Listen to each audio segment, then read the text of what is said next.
in the history of Islam, poets were celebrated figures. Nowadays, when you think of poets, they don't make much in terms of, it's not a very commercially successful project.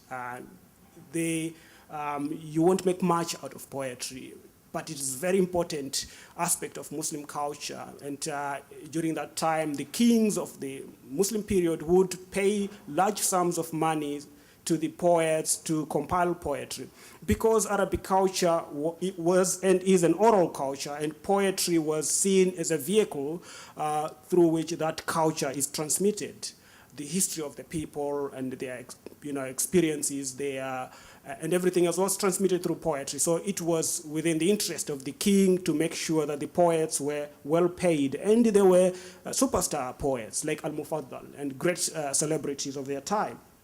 Now, I think the question for me and many others is, why would Khalifa al-Mansur, whose mother was a black woman, and who as a young boy grew up and spent most of his time in a city dominated by Persian culture, why would he be interested in a culture that celebrates the non-Muslim Arabic Bedouin past?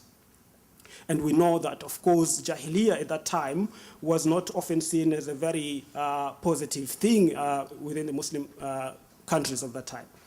What messages were in Jahiliyyah poems, in these non-Muslim Islamic poems, which interested him so much? Why was he interested in this kind of poetry? These are some of the questions that I think some of us are trying to investigate. Because we know that Muslims of that time, they were strongly opposed to Jahiliyyah, which was seen as a binary opposite of Islam. Islam was seen as this superior culture, and against that you had the non-Muslim barbaric culture.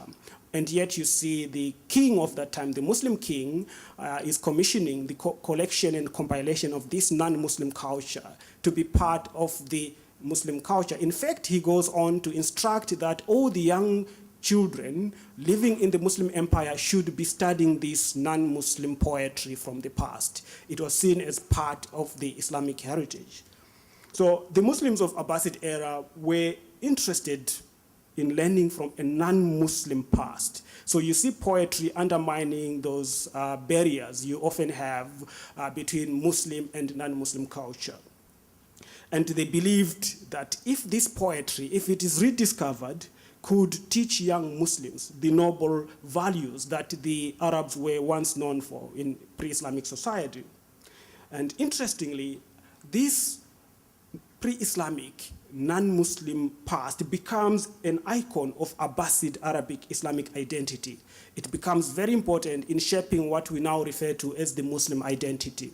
There were a number of cultural agents involved in constructing that identity. You had the sha'ir or the shu'ara, the poets who were known to, of course, produce very interesting poetry. Then you had also the ruwat, who were the transmitters of the poetry. And the ruwat, what is interesting about the ruwat is the transmitters of this culture is that they came from a category of group known as the mawali. And these were mostly those people who had converted to Islam. They were non-Muslim, non-Arabic people, non-Muslims who converted to Islam and were involved in producing what we now refer to as Muslim culture.